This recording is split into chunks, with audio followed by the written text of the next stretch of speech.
Hola, mi nombre es Michelle Estefanía Torres Moreno y ahorita le voy a presentar sobre la tarea que dejó. Y pues llevan muchas veces que grabo este video, pero me corta, no sé por qué. Bueno, número 1, estados contables. Los estados contables es un informe contable que refleja la situación económica y financiera de una empresa. 1.1. Estados de flujos de caja. Un flujo de caja es un documento o informe financiero que muestra los flujos de ingresos y egresos de efectivo que ha tenido una empresa durante un periodo de tiempo determinado. Esto quiere decir que los ingresos de efectivo son el cobro de facturas, rendimientos de inversiones, los préstamos obtenidos y entre otras. Mientras que los ejemplos de egresos de efectivo pueden ser el pago de las facturas, el pago de los sueldos, el pago de servicios básicos, el pago de préstamos y otras más. Junto con el estado de resultados y el balance general, el flujo de caja es uno de los tres principales estados financieros que se utilizan para analizar financieramente una empresa. La diferencia entre los ingresos y los egresos de efectivo se conoce como el saldo, el cual puede ser favorable siempre y cuando los ingresos sean mayores que los egresos, o desfavorable, al revés, cuando los ingresos son menores que los egresos. Y el flujo de caja también nos permite saber cómo una empresa ha obtenido y gastado su dinero en efectivo y cuál es su efectivo disponible al final de cierto periodo. En fin, el flujo de caja muestra el dinero que realmente ingresa o sale de caja. Por ejemplo, si registro el pago de una compra, pero no la apreciación de un activo, el cual implica un gasto, pero no una salida de efectivo. Entonces, para saber si puedo comprar mercadería al contado o si necesito solicitar un crédito. No sé si me expliqué bien. Bueno, estructura y ejemplo de flujo de caja. En sí, no existe una estructura o un formato estándar para hacer el flujo de caja, ya que todas las empresas utilizan algo así parecido, no siempre va siendo la misma estructura. Bueno, por lo que yo estuve investigando. En general, todos los flujos de caja son lo suficientemente similares como para que cualquier persona pueda comparar el flujo de caja de una empresa con el de otra. Bueno, por ejemplo, aquí tenemos los meses de junio, julio, agosto y septiembre. Y en los ingresos tenemos cuentas por cobrar, total de ingresos. En los egresos, pues cuentas por pagar, gastos administrativos, gastos de ventas, pago de impuestos, el total de egresos, saldo de flujo de caja.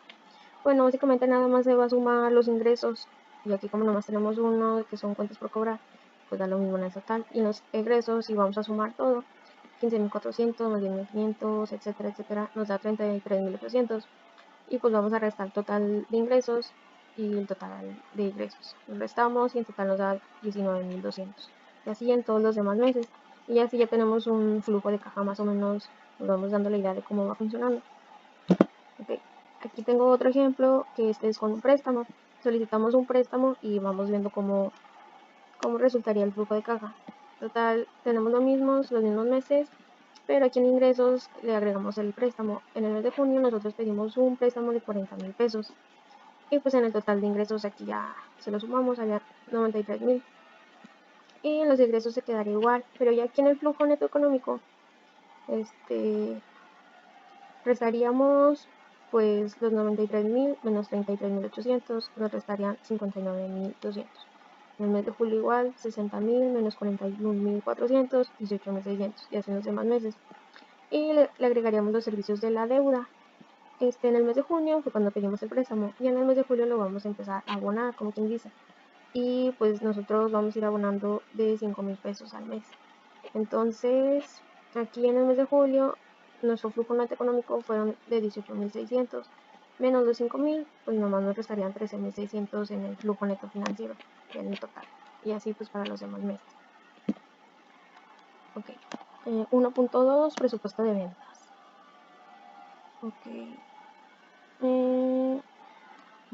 Bueno. El presupuesto de ventas es un documento que ayuda a conocer la rentabilidad de una compañía y a conocer el volumen de ventas estimado. Es decir, da estimaciones de los niveles de ventas y por lo tanto también de los ingresos. El presupuesto de ventas es un documento que ayuda a conocer la rentabilidad de una compañía y a conocer el volumen de ventas estimado. Entonces, muchas de las empresas basan sus decisiones comerciales en función de los datos que salen en el presupuesto de ventas, además de que es un documento que influye directamente en el nivel de la producción. Es decir, si la empresa estima que sus ventas serán elevadas, tal como se refleja en el presupuesto, deberá aumentar la producción si quiere satisfacer la demanda. Y lo que no se puede dudar es que un buen presupuesto de ventas puede ayudar a la empresa a conseguir sus objetivos y lograr beneficios. Ok. Y que sigue son las características. Sí. Características de un presupuesto de ventas. Cualquier presupuesto de ventas tiene las siguientes características básicas. Este presupuesto debe incluir una relación de todos los productos o servicios que comercializa la empresa. Las ventas previstas deben estar evaluadas en cantidad, números de unidades y valor económico. El presupuesto de ventas debe incluir un pronóstico de ventas del sector y de la empresa. Entonces, para elaborar un presupuesto de ventas lo más ajustado a la realidad, es importante conocer la participación de la empresa en el mercado. Para elaborarlo se necesita tiempo, esfuerzo y un amplio conocimiento del mercado. Y pues como objetivo de un presupuesto de ventas, en la elaboración de un presupuesto hay que tener bien claro unos objetivos que son conocer la rentabilidad, que sería determinar cuánto se puede llegar a vender, ¿sí? Cuánto se puede llegar a vender para saber si el negocio es rentable. Y en tal caso obtener una buena tasa de rendimiento, aumentar el volumen de ventas. En este se determina la rentabilidad, el objetivo y para aumentar las ventas y los clientes y para manejar la competencia, que este establece estrategias para afrontar a la competencia, ya sea con alguna inversión, reduciendo procesos o mejorando los tiempos de producción. Y tenemos el 1.3, que es el balance general. Bueno, en sí, como concepto tenemos que es un documento financiero que muestra la situación financiera de una empresa a una fecha fija, pasada, presente o futura. Y como características tenemos que es un estado financiero básico, muestra el activo, pasivo y capital contable de una empresa, de la cual su propietario puede ser una persona física o moral. La información que proporciona corresponde a una fecha fija. Se confecciona a base del saldo de las cuentas del balance. Y, por ejemplo, tenemos aquí un ejemplo del balance general. Pues aquí tenemos los activos, los pasivos, el patrimonio. Y por ejemplo, esta es mi empresa de Michel Torres. Y aquí tenemos, por ejemplo, el total de los activos circulantes. Igual sería sumar el efectivo, cuentas por cobrar, inventario. En activos fijos tenemos la planta y el equipo, o sea, el equipo que se utiliza en mi empresa, los vehículos, y pues les vamos sumando lo que se va gastando en un cierto tiempo. Y aquí sumamos el total de los activos circulantes y el total de activos fijos. Y nos daría el total de 112.200. Y por ejemplo aquí en los pasivos, igual sumamos los total pasivos circulantes, total pasivos a largo plazo, nos daría un resultado de 62.000. Y aquí en el patrimonio, la capital en acciones, ganancias retenidas, nos daría el total de 50.500. Y este ejemplo, no me acuerdo en qué página lo vi, puse el link al final. Y ahí decía que se tenía que restar el total de pasivos, no, se tenía que sumar, perdón, el total de pasivos y el total del patrimonio, y ya nos daba los 119.500. Ese es un ejemplo de un balance general. Bueno, aunque gracias al informe que se generó en el estado de resultados, se puede tener una visión panorámica acerca del comportamiento de mi empresa, si esta ha generado utilidades o si no las ha generado, lo que significa que es un informe muy útil para todos los empresarios, ya que les ayuda a determinar si la empresa está vendiendo, cómo es la administración de los gastos, y gracias al conocimiento de la información podemos saber con exactitud cuáles son las utilidades que deja nuestra empresa. Okay. Entonces sigue el estado de resultados 1.4. El estado de resultados se compone, bueno, el estado de resultados es también conocido como el estado de ganancias y pérdidas. Este es un reporte de carácter financiero que toma como base un periodo para mostrar de manera detallada cuáles fueron los ingresos que obtuvo una empresa, sus gastos y el momento en el que se producen, y como consecuencia si existe un beneficio o una pérdida para la empresa en este tiempo seleccionado. Gracias a este análisis y tomándolo como base se deben tomar las futuras decisiones de negocio. Entonces, ¿cómo se compone el estado de resultados? Bueno, el estado de resultados tiene que quedar claro que el estado financiero tiene varios elementos que son agrupados de la siguiente manera. Serían las ventas. Bueno, en las ventas, este es el primer dato que vamos a encontrar en un estado de resultados y corresponde a todos los ingresos que tiene una empresa por las ventas que ha tenido en el periodo que se ha analizado. El costo de ventas, que hace la referencia a la cantidad que tuvo que pagar la empresa por el artículo que vende. La utilidad o margen bruto. Ahí es la diferencia que tiene entre las ventas y el costo de las ventas, lo que significa que es el indicador de lo que está ganando la empresa. Esto quiere decir que si no se presenta cualquier otro tipo de gasto, la comparación del precio de venta cuesta su producción o adquisición dependiendo de cuál sea el caso. Sí, creo que era eso. Bueno, y el gasto de operación, en este incluyen los gastos que se encuentran involucrados de forma directa, ya sea como los servicios del internet, del agua, la luz, salarios de los empleados, entre otros. La utilidad sobre el flujo, también conocida como EBITDA. Este es un indicador de carácter financiero del cual se encarga de medir la utilidad o las ganancias que genera una empresa. En este creo que no implica una salida de dinero real de la empresa, sino como las depreciaciones y las amortizaciones. Okay, amortizaciones y depreciaciones. Estos son muy importantes que se apliquen de manera anual, con el fin de bajar el costo contable que tienen los bienes tangibles con los que la empresa realiza sus operaciones, o sea, los activos fijos. Y la utilidad de la operación. Esta es la diferencia que genera la resta entre las amortizaciones y las depreciaciones, lo que indica la pérdida o la ganancia de la empresa en función de sus actividades productivas. Los gastos de productos financieros.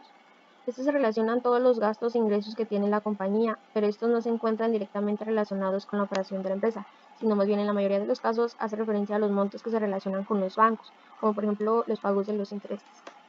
La utilidad antes de impuestos. Este hace la referencia a la ganancia o la pérdida que tiene la empresa luego de cubrir los compromisos financieros u operacionales. Y los impuestos. Son todas aquellas contribuciones que hace la empresa al gobierno sobre las utilidades que se han generado. La utilidad neta. Este es el resultado que arroja la pérdida o la ganancia final que obtuvo la empresa luego de haber cumplido con sus gastos financieros, operativos e impuestos. Y así es como se compone un estado de resultados. Ok, aquí son unas consideraciones para elaborar tus estados de resultados. Bien. Es importante que tengas en cuenta las siguientes consideraciones, ya que al realizar tu estado de resultados de forma mensual, trimestral, y anual, esto con el fin de tener un seguimiento más exacto. Informar de manera precisa cada categoría de gastos, ya sea financieros, operativos, administrativos, etc. Y por ejemplo aquí tenemos objetivos de tu estado de resultado.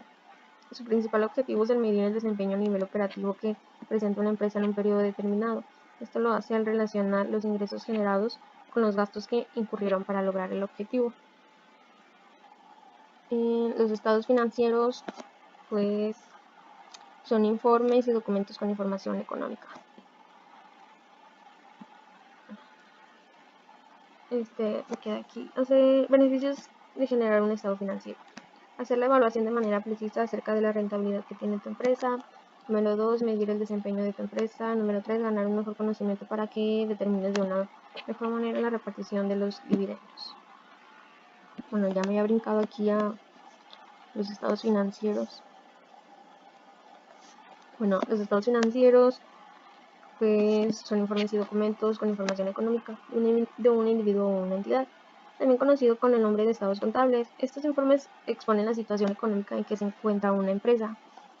Esto quiere decir como si así también sus variaciones y evoluciones que sufren durante un periodo de tiempo determinado. Entonces, pues la rentabilidad en sí es la capacidad. Ya es el 2.2, perdón. Rentabilidad y liquidez. La rentabilidad es la capacidad que tiene algo para generar suficiente utilidad o beneficio. Sirven para medir la capacidad que tiene la empresa para generar utilidades, un indicador muy importante en especial para los socios y accionistas de la empresa y para su posicionamiento en el mercado de valores. Se divide en el margen bruto de utilidad, que viene siendo el que mide el porcentaje de utilidad de la empresa después del pago de mercancías y existencias. Como número 2, el margen de utilidades operacionales, que este mide el porcentaje de utilidad que obtiene cada venta restando el costo de venta y los gastos incluidos. Y como número 3, margen neto de utilidades, que este resta todos los gastos operacionales a las ventas, incluyendo también los impuestos.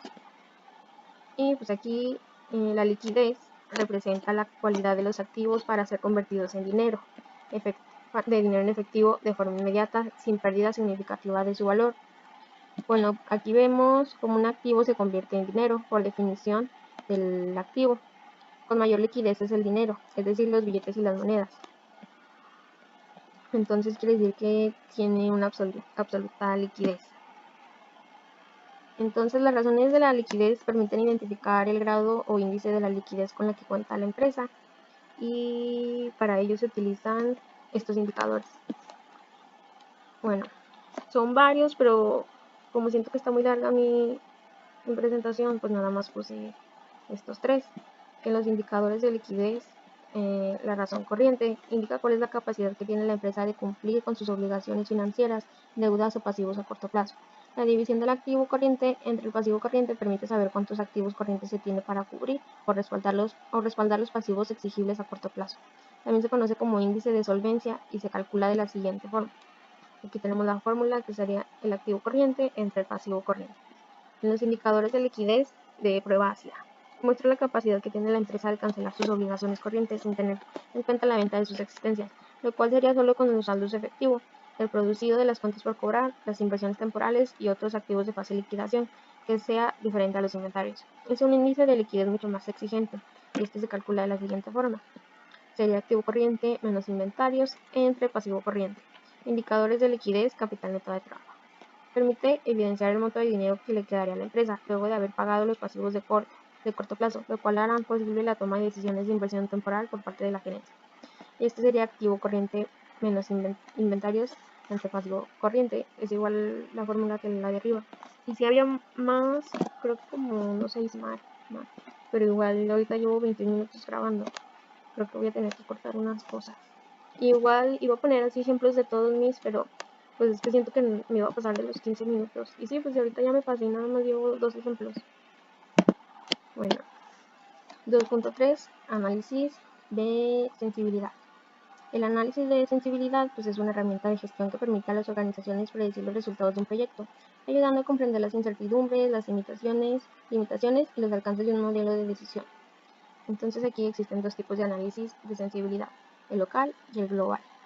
El primero es una técnica que estudia el impacto de un solo parámetro a la vez en función del costo, manteniendo las variables de manera fija. El análisis de sensibilidad global, en cambio, utiliza muestras globales con el propósito de explorar el espacio de diseño.